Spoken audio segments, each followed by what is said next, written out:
미국의 국방부 차관보라고 그 의회에 나가서 증언을 했는데 딱 한마디 인상적인 게 대한민국의 국방력이 미국한테 기여를 할 수 있는 부분이 장거리 화력이라고 얘기했습니다. 표현을 할 때 200여 발을 해야 되는데 200발이었잖아요. 단정졌잖아요. 우리가 할 수 있는 건 다 해보겠다는 거죠. 재래식 무기 그냥 끝판왕 다 만들겠다는 거예요. 북한의 주요 지휘부 있잖아요. 지하시설. 동시에 200발의 미사일을 쐈다가 치자고요. 그러면 그게 작전을 할 수 있을 것 같아요. 북한이 함부로 팍 들어오면은 이미 존재하지 않잖아요. 벌레 없는 이제 위협이 생기니까 복잡하죠. 중국은. 시청자 여러분 안녕하십니까. 디펜스 타임즈 발행인 안승범입니다. 현무5가 이제 작년 2024년 10월 국군에 날 때 공개가 처음 됐죠. 거대한 차량에 실려서. 근데 속에는 미사일이 안 들어있었을 거예요. 제가 볼 때는. 차량이 옆으로 쓰러질 수 있기 때문에 해서 아마 비었던 것 같은데. 그로부터 이제 1년 지나니까 실전 배치를 이제 하겠다. 발수까지 얘기했죠. 안규백 장관이 200발. 근데 그것까지 뭐 밝힐 필요가 없는데, 우리도 뭐 대비를 하고 있다는 걸 이제 보여주기 위해서 국방장관 이제 입장에서는 얘기한 것 같은데, 충분히 뭐 이해가 됩니다. 근데 이게 실전 배치라는 게 초도 물량들은 뭐 지금 LH 헬기도 그렇지만은 대량 생산이 안 돼요. 초도 배치에서 또 검증도 있어야 되거든요. 운영부대에서 어떤 장단점을 발견하게 되면은 그걸 보완해서 본격 양산으로 들어가거든요. 초도 배치는 숫자가 극소량, 그리고 무엇보다도 역시 우리가 생활하면서 우리 부동산이나 뭐 집을 확보하는 데 중요하잖아요. 똑같아요. 군부대도 옛날같이 뭐 군사 독재 시절 때처럼 뭐 그냥 하라면 해 이게 아니기 때문에 그 부지를 다 알아봐야 되잖아요. 매입도 해야 되고, 아니면 자기들 뭐 군에서 갖고 있는 부지도 다른 부대가 사용하면은 뭐 다른 데 보내는 작업도 해야 되고, 또 복잡하잖아요. 그것도 단순한 게 아니잖아요. 이사도 보내야 되고 이런 게. 그래서 제가 알기로는 2006년도에 공개가 슬쩍 이게 온라인 인터넷에 흘러나온 게, 부대가 유도탄사령부가 육군 중심에 충청도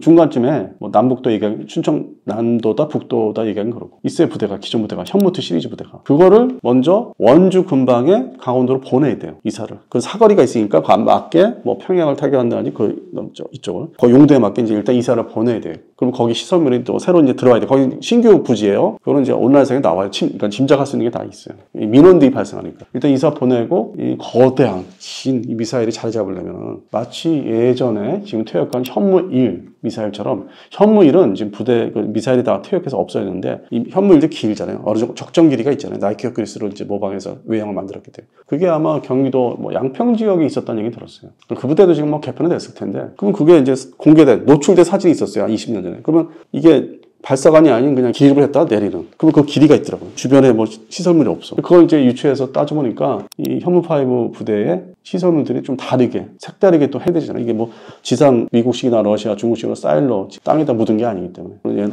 거대한 원형 통이기 때문에 차량에다가. 그러면 그거에 대한 또 어떤 주차하고, 전투기는 뭐 또 있지만은 경납고지만은 주차고가 방어가 될 수 있는, 폭탄이 떨어지면 막을 수 있는 두께에다가 그 규격에 맞게 그리고 길게 만들어야 되잖아요. 그래서 차량이 들어가 있어야 되잖아요. 노출되면 안 되거든요. 위성이 북한도 이제 가기 시작하니까. 러시아도 중국도 있으니까. 그 은폐, 뭐 숨기기 위해서는, 은폐 뭐 하기 위해서는, 그런 부분에서는 시설물 공사가 과연 마무리가 됐느냐. 작년에 공개했으면 1년 사이에 마무리가 됐나? 아마 최소한 여러 개를 미리 만들어야 되니까. 그거는 이제 왜 이런 얘기를 하냐면은, 하다못해 MLRS 다연전 로켓 포죠, 미국제. 그 부대도 제가 가서 보니까 그것도 주차구가 있어요. 그런 것조차도, 다연전 로켓 포조차도. 근데 이건 더 거대하게 들어가야 돼. 깊게 들어가야 되죠. 그게 완비가 제가 봤을 때는 공사 우리가 빨리 한다고 하지만은 군사 규격이기 때문에 검증도 해야 되고. 그런 측면에서는 연말까지 뭐 말씀대로, 우리 장관님 말씀대로 그렇게 되겠느냐. 실제적인 그 배치가 들어가는 거는 또 받아야 되고, 물건도 실어와야 되고, 밤중에 트레일러 이런 차량에다. 아마 내년 26년부터 시작이 되지 않을까.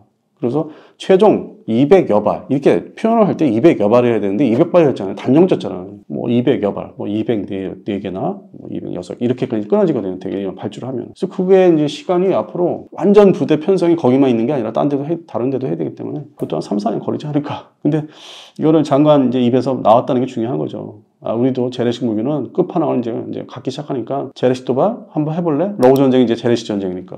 그런 측면에서 발언을 했다고 봅니다. 그래서 처음부터 대량 배치되는 거 아닙니다. 연도별로 예산, 계획이 있습니다. 그거대로 이렇게 가야 돼요. 완전히 자리 잡으려면 3년, 4년 걸려요. 빨리 잡아도. 예를 들어서 이제 다른 측면에서 우리가 북한이 이제 핵무기가 있다고 해서 위축이 되잖아요. 근데 이제 우리 뒤에는 이제 어쨌든 간에 뭐 한미 간에 여러 가지 협의도 해야 되고, 뭐 전자권 문제, 뭐 주한미군 문제, 뭐 관세 문제 여러 가지 이제 얽혀 있는데, 이것도 이제 다른 시각으로 보면은 트럼프 정부가 무한정 가는 건 아니잖아요. 미국의 정부가, 바이든 정부가 있었듯이. 향후 이제 한 4년 남았잖아요. 이 4년 동안에 이제 트럼프가 이제 난리를 치는 거고, 또 그 다음 다른 정부가 들었으면은 다시 뭐 해소가 될 수 있는, 다시 조정이 될 수 있기 때문에 이제 그런 문제에서는 정치적으로, 한미 간의 정치적으로 문제는 그렇게 길게 갈 것 같지는 않고. 그래서 어쨌든 어쨌든 제가 이 말씀드린 이유가 그래도 미국의 핵무기가 3대 그 무기가 담보가 되기 때문에 핵전쟁을 서로 배제를 하고, 그리고 우린 또 뒤에 어떤 한미연합 태세고, 어떤 게 있냐면은 북한의 평양에 있는 그 김정은 집무실. 근데 어떻게 첩보가 입수됐어요. 오늘 몇 시부터 근무한다. 몇 시에 뭐 화장실 간다. 이제 알 수가 있어. 뭐 첩보전을 해가지고 정보를 확보했어요. 그리고 오늘은 그렇게 어디 안 간다. 행사, 대외 행사 없다. 그 몇 시간 근무하냐. 알면은 최고 정보죠. 북한과 뭐 미국, 우리 대한민국과 북한 간에 뭐 이게 다 문제가 심각해져. 뭐 긴장이 뭐 생겼다. 그러면은 이런 현무5 같은 미사일이 뚫고 들어가는 게 엄청나잖아요. 타우루스는 저리 가라고. 이거를 재래식 무기 끝판왕을 특정 지역에 즉 선제 공격을 갑자기 확 해버리면은 북한의 주요 지휘부 있잖아요. 지하시설. 동시에 200발의 미사일을 쐈다 치자고요. 그러면 그게 작전을 할 수 있을 것 같아요. 북한이 핵무기가 있어도 어디 저쪽에 자기들 평양권에 있어도 평방사 쪽에 있어도 동시에 땅 해가지고 다 무너뜨려서 다 거기에 매몰시켜버렸다. 하급 장교들이 그걸 결정을 해요. 남조선에 미사일 쏘라고 핵무기 쏘라고 할 수 있겠어요? 혼돈과 혼란이 엄청나게 순간 패닉에 빠질 텐데. 베트남 전쟁에서 이제 뭐 미국이 했듯이 특수작전 했듯이 뭐 그런 게 있는 거예요. 그러니까 북한에서 아는 거예요. 내가 계속 이 북한 정권을 유지하기 위해서 핵무기는 보유하고 있는데 그 재래식 무기가 엄청난 거예요. 대한민국과 미국이 미치쳐가 한 번에 뭐 순항미사일도 그렇고 한 번에 확 들어오면은 이미 존재하지 않잖아요. 그런 수가 존재한다는 거니까 전체 퍼센테이지 100에서 한 10에서 20% 가능성이 있잖아요. 가능성이라는 게 무섭잖아요. 10에서 20이라는 게 남아있다는 게. 그래서 그 부분은 이제 북한한테 이제 함부로 뭐 경고망동하지 마라. 뭐 핵무기 쉽게 생각하지 마라. 러전쟁 봐라. 러시아 푸틴이 뭐 핵무기가 뭐 엄청나게 전 세계적으로 제일 많은데도 손도 못 대잖아. 말로만 뻥치고 이게 땡겨서 결론이 안 나죠. 그런 게 이제 입증이 됐기 때문에 한반도에서도 우리가 할 수 있는 건 다 해보겠다는 거죠. 재래식 무기는 그냥 끝판왕 다 만들겠다는 거예요. 그런 측면에서는 잘했다. 잘하고 있다. 이거라도 많이 갖고 있자. 없는 것보다 낫다. 우리가 1970년대 무기 모자랄 때 막 이제 만들기 시작한 80년대 그리고 이제 지금 막 수출하는 이 오랜 기간 50여 년을 이렇게 왔는데 그때와 비교하면 엄청난 고도의 아주 고화력의 무기를 지금 갖게 되는 거잖아요. 발전을 엄청나게 한 거죠. 나라 발전하듯이. 그런 측면에서는 당연히 예산 많이 투입해서 이게 일종의 비닉무기라고 하는데 은밀한 비닉무기라고 하는데 많이 가지고 있어야 돼요. 그리고 이거는 수도권에 배치를 안 합니다. 사거리가 있기 때문에 충청도 정도는 내려가야 됩니다. 부대 배치가. 충청도에 사시는 분들은 이 밀리터리 관심 분들은 자기 동네가 어디 있다면 아실 수도 있어요. 저 머릿속에 어느 지역이라고 이제 이렇게 머리에 상상이 되거든. 어느 길거리에, 어느 시골 농촌에, 어느 지역이겠다, 어느 코스의 길에 뭐 상상이 가요. 충분히. 지금 그 측면을 보시면 준 전략 부대는 있는 거죠. 최근에 이제 미국의 국방부 차관보라고 이제 한국계 미국 사람이 얘기를 한 게 있어요. 그 의회에 나가서 증언을 했는데 딱 한마디 인상적인 게 대한민국의 국방력이 미국한테 기여를 할 수 있는 부분이 장거리 화력이라고 얘기했습니다. 장거리 화력은 자주포, K9 자주포가 아니라 이런 미사일, 그러니까 500km 이상 날아가는 미사일을 대한민국이 대량으로 보유하기 시작했다. 그러면은 이 수도권, 대한민국 수도권에서 전방 지역이죠. 이제 왼쪽 서해안 쪽으로 아니면 좀 뭐 충청도도 되고 여기서 북경, 베이징, 옆에 칭다오 해군부대, 뭐 다롄 주요 전략부대에 있는 곳 견제가 된다는 거죠. 대한민국 스스로 미국제 미사일이 아닌 대한민국의 다종다양한 뭐 순항미사일, 탄도탄은 이제 막 많이 사거리가 긴 거를 탄두도 엄청난 걸 보유하기 시작하니까 그게 한편으로는 간접적으로 미 국방력과 견제라고 중국을 견제하는 데 도움이 된다. 그래서 미국도 이제 이거를 뭐 일반적인 말로 해서 좋아하죠. 그동안에 이명박 정부 때부터 이제 사거리를 풀어줬잖아요. 단계적으로 문재인 정부 때까지 오면서 단계적으로 다 풀어줬어요. 탄두 위력도 그렇고. 그러니까 미국도 생각을 다시 한 거죠. 대한민국이 불곰 사업, 러시아하고 이제 진행했던 불곰 사업을 통해서 전차 기술이라든지 탄도탄, 그다음에 지동 미사일 지금의 천궁 시리즈 잘 받았어. 그리고 덕분에 미국은 그 시절에 90년대 중반 이후에 한국에 주한미군이 있으니까 와서 잘 러시아 기술을 볼 수 있었어요. 좋았죠. 그러니까 이 한국이 하는 게 이건 잘하는 거. 미사일 봐 해. 사거리 풀어줘? 풀어줄게. 탄도? 더 세요. 근데 핵무기는 안 돼. 그거 나중에 언제까지 하면서 이거 지금 얘기하지 마. 일단 이거부터 해. 하나씩 차근차근 가져. 왜? 우리 미국이 일본을 그렇게 키웠어. 단계적으로 하나씩. 대한민국도 단계적으로 키워줄게. 허락 해줄 테니까 해. 핵무기 전에 원자력? 그건 좀 기다려. 뭐 3,500억 원 달러. 뭐 그런 게 이제 뭐 조금 주면은 뭐 생각을 해볼게 뭐 이런 식이지만은 좀 대한민국 사람으로서는 좀 답답하긴 한데 이런 거를 이제 미국에서는 미국 정부 차원에서는 정권 차원에서는 기대를 이제 하는 거죠. 하면 갈수록 우리 숫자가 늘어나잖아요. 현무5가. 그러니까 급할 때 뭐 미국에서 이제 국방부에서 아니면 미 대통령이 그거 좀 시험 봤어. 테스트 해. 북한처럼 서해 하나 쏘지? 중국 깜짝 놀랄 거? 난리 날 거? 되면 동해 하나 쏴. 한번 좀 테스트 해봐. 이제 이렇게 부탁을 할 수 있거든. 한미연합 체제니까. 그런 측면에서는 미국도 기대를 많이 하는데 그럼 일본은 풀렸어요. 미사일 그 보유가. 타격용 미사일이 극초음속, 탄도탄은 뭐 좀 그렇지만 극초음속 이름을 빌려서 잠수함 뭐 활공법 폭탄이라고 말을 좀 눈치를 보면서 말을 미사일을 안 그러고. 근데 그거 온갖 순항 미사일 종류는 다들 타고 있어요. 근데 이것이 이제 2026년부터 본격 도입이 돼요. 그러니까 받는 거 부대 배치 내년부터예요. 그다음에 이게 부대 활성화돼서 쏠 수 있는 태세는 27년부터. 미국이 풀어줬거든요. 일본은 그냥 뭐 한편으로는 대한민국은 그 옛날부터 어떤 자기들이 패전한 이유로, 그러니까 1955년 이후로 자기들 생긴 이유로 그래 없는 거야 낫지. 북한도 막아야 되고 중국도 대신 막아주니까 미국이 뒤에서 컨트롤하니까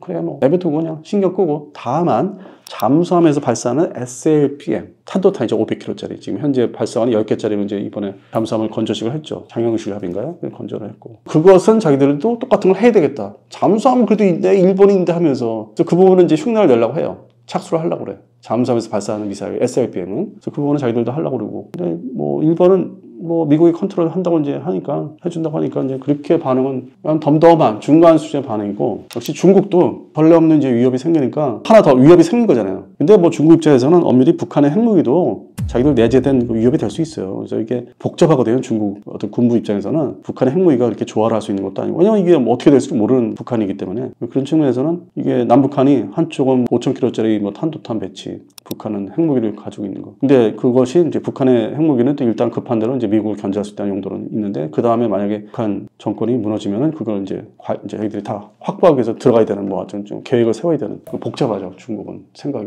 함부로 얘기할 수 있는 부분도 아니고 개발하지 말라고 할 수도 없고 자기들도 다 가지고 있기 때문에 상대방한테 그런 게 말도 안 되는 소리는 못해요. 그래서 속내가 복잡한 건 중국이다. 일본은 그냥 미국이 이제 이렇게 하는 대로 이제 같이 보조를 마칠 뿐이고. 톤수가 기존에 배치 1, 세 척이죠. 지금 이제 배치 2의 첫 번째 함인데, 대략적으로 한 600톤이 늘어났다. 뭐, 내부가 커지거나 뭐 더 무기를 실을 수 있는 거니까 그게 톤수라는 게. 만재배수로 가면 4,000톤이에요. 모든 게 뭐, 먹을 거 뭐 다 싣고 하면은, 여러 가지 짐도 싣고 하면 다른 것도 뭐, 하면 4,000톤까지 간다는 얘기죠. 그래서 그런 측면에서 무거워지고 중잠수함으로 들어가는데, 무엇보다도 이제 추진기간은 이제 물속에서 머물 수 있고 작전할 수 있는, 은밀하게 머물 수 있는 건데, 그것보다는 이제 저는 생각할 때 그 발사관이 기존에 6개에서 10개로 늘어난 거예요. 그러니까 무기가 좀 더 늘어났죠. 한 번에 확 쏟아 볼 수 있는 게, 그러니까 앞서 현무5처럼 연속으로 팡팡팡 쏴서 어디 초토화를 시키려면 10발을 가지고 뚝 쏴야 되죠. 그런 측면에서는 6발 쏘는 것보다 10발 쏘면 확실하게 무너뜨리고 막 다 파괴시키니까. 화력이 늘어났다. 단점은 이거를 사거리를 500km에서 더 늘려야 되고, 앞으로 과제인데 이제 개발을 하겠죠. 그다음에 탄두를, 고폭 탄두를 늘려야 되고, 더 나가서 우리도 이제 시도를 해봐야 될 게 장보고 3가 이제 3차 사까지 있는데, 배치 1, 배치 2, 배치 3에서는 발사관 크기를 더 이렇게 넓혀서 더 고위력의 뭐 현무4 시리즈를 한번 넣어보자. 이제 그 과제가 있고, 그다음에 장보고 4로 넘어가면 아직 결정된 건 없어요. 장보고 4는 메토이다조차도 아직 갑론을박 하고 있대. 시작을 거기 가서는 이제 더 이 미사일 한 발에 여러 가지 심을 수 있는 다탄두 개념으로 북한이 지금 시도하는, 그로 넘어가야 된다. 그래서 그게 새끼 미사일들이 많이 들어있는 한 개 이제 미사일을 되죠. 그럼 이게 10발로 하면은 곱하기 뭐 3 이렇게 되잖아요. 위력이 더 세지잖아요. 탄두 사이즈가 더 커지고 길이 뭐 길이보다 이제 이거죠. 이 직경 자체가 탄두 무게가 이제 중심이니까 쏘면은 이제 완전 더 초토화시킬 수 있는. 그러니까 현무 2, 그다음에 현무 4에서 바로 급진전 발전한 게 현무 5이기 때문에 위력이, 사거리하고 크기 사이즈도 그렇고, 그러니까 당연히 잠수함 발사식도 차근차근 이렇게 해서 더 확 올라가야 되기 때문에. 그래서 그런 측면에서는 지금 현재 두 번째 버전인 이제 발사관 10개짜리가 이제 중요한 거죠. 중간에 이제 거쳐 올라가는 계기가 되기 때문에. 그리고 급한 대로 이제 10개짜리가 27년부터 배치가 되면은 북한이 핵무기 이제 갖고 있지만은 대대시 전투에서는 위협이 더 늘어나는 거죠. 그러니까 대한민국이 어떤 쏠 수 있는 화력이 늘어나는 거죠. 근데 자기들은 잠수함 사업이 지지부진하고 완료가 안 돼요. 대한민국은 상당히 잠수함 플랫폼을 앞서가는 거죠. 기술, 성능 모든 게. 그러다 보니까 기존에 1,400톤 이하짜리의 20 잠수함은 지금 없애려고 그래요. 뭐 해외에다 뭐 원조하려고. 뭐 폴란드, 필리핀 이런 나라. 캐나다 군의 요구하는 그 작전 요구도가 조금 틀려요. 뭐 SLBM 중심이 아니라 거주 공간으로 활용을 하기 원하기 때문에 이제 설계 변경을 따르고. 근데 그 전에 더 먼저 우리가 성취할 수 있는 나라는 폴란드 사업이에요. 최대 3척짜리 폴란드 잠수함 사업이고. 그러다 보니까 지금 대략 캐나다의 뭐 총리가 와서 뭐 조선소를 갔느니 뭐 이제 이런 거는 이제 기사는 났는데, 그거는 이제 의례적인 이제 어떤 행동과 방문이고, 시간을 더 두고 면밀하게 검토하겠다는 뜻이거든요. 근데 언론사에서는 모든 게 뭐 맨날 해먹고 살아야 되잖아요. 그러니까 조회수 빠르면 연말? 아닙니다. 시간 더 걸려요. 폴란드의 자주포 전차, 특히 전차가 그랬잖아요. 시간 많이 걸렸잖아요. 2차 계약 뭐 하기까지. 그럼 평상시에 제가 강조를 했던 부분 시간 많이 걸린다. 캐나다 잠수함 사업도 올해는 좀 제가 볼 때는 너무 이르고, 그 전에 폴란드 사업은 좀 이룰 수 있어요. 그 전에. 또 전향적으로 이제 방위사업청장이 이제 국정감에서 얘기한 게 이게 1+1이라고 우리도 가야 된다. 아니다. 1+2. 아니다. 1+3. 이렇게 이게 나온 거예요. 처음에는 1+1은 뭐 잠수함 한 척, 우리 209 잠수함 퇴역하는 거 그거를 정비해서 줄까? 또 아이가 그러면 쟤들이 사겠어? 더 껴줘야 돼. 마트에서 해주지. 그래서 1+3. 3척을 주자. 하겠습니다. 제안을. 폴란드 해군 입장에서는 전례 없이 잠수함 전력이 급한 대로 생기기 때문에 그거에다가 신형 잠수함을 갖기 때문에 신형 잠수함을 건조하는 시간이 또 있잖아요. 3년 정도. 우리가 빨리 만들어줘도. 전력을 이제 보완해야 되니까 대한민국 해군이 사용하는 209 1,400톤짜리 3척을 이제 그것도 정비를 해서 줘야 돼요. 다 청소를 해서. 제대로 구동돼야 되니까. 그래도 그건 1년 걸리니까 그러면 계약을 하게 되면은 2027년대는 그 세척을 받아서 발티해 쪽에 러시아 해군을 견제할 수 있는 어떤 감시 임무에 투입할 수 있기 때문에. 그럼 전례 없이 이제 폴란드 입장에서는 모든 게 급한데 내일 전쟁이라도 이상하지 않을 정도니까 러시아군이 침공하는 게 옆으로 돌아가지고 벨라루스 통해서. 그래서 우리 제안이 상당히 아주 적극적이고 현실적이기 때문에 기대를 해야 될 것은 뭐 캐나다 사업보다는 폴란드 사업이 오히려 역전이 지금 바뀌었어요. 최근 이제 가을이 돼서. 그리고 이제 캐나다 사업을 사람들이, 그러니까 이게 계속 제가 불만스러운 얘기를 해서 죄송한데, 이게 언론과 이제 유튜버 세계의 문제인데, 전체 사업을 이게 다 확보를 하면 60조라는 얘기죠. 이게 기존에 세척 사업이에요. 세척 이렇게 나가는 거예요. 배치 1, 배치 2 이런 식으로. 한꺼번에 다 이렇게 일괄 계획이 아니에요. 폴란드처럼 하나씩 나눠서 쪼개서. 그래도 예산 투입이 그렇게 원활하지 않으니까. 그래서 그걸 다 합했을 때 60조 사업이다. 12척이다. 또 상당히 장기한 프로젝트죠.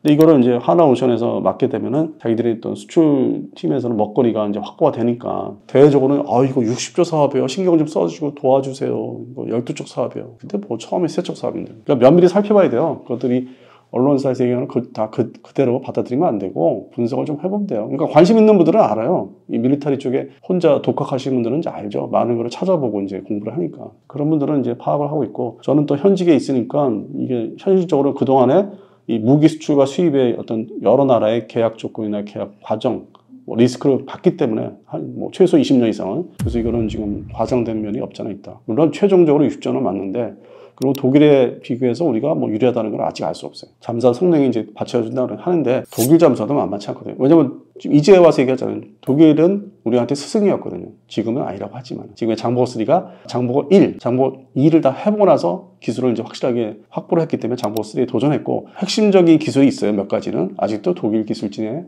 회사들, 지멘스라든지 기술 아직도 사옵니다. 그러니까 국산화율이 KF11 얘기하듯이 70% 이상이라고 얘기를 하셔야 돼요. 100%가 아니에요. 가장 어려운 거는 단기간 내 기술을 확보하기 어려운 거는 독일제를 씁니다. 사용. 그래서 이런 부분이 얘기하다 보면 갈 길이 멀구나. KF21 다음에 블록 3가 있고, 블록 3 다음에 6세대 전투기 있고, 해군은 수중 전력에서는 장보고 3가 있고, 장보고 4가 있고, 그 다음에 차세대 잠수함이라고 있습니다. 해군 로드맵에 있는 거예요. 이거는 이제 원자력일 수도 있는 거예요. 그러니까 단계별로 발전하는 거지, 어느 날 갑자기 초등학교에서 대학교 가는 게 아닙니다. 무슨 검정고시 보듯이. 이 무기의 세계는 그런 게 아니에요. 그래서 그런 측면으로 접근을 하시면 항상 이제 공부할 수 있고, 즐길 수도 있고. 근데 문제는 시간. 이거를 저 같은 경우도 나이를 먹으니까 저런 무기들이 다 실전 매치되고 수출되는 모습을 그냥 무한정 봐야 되는데, 그런 게 좀 오히려 지금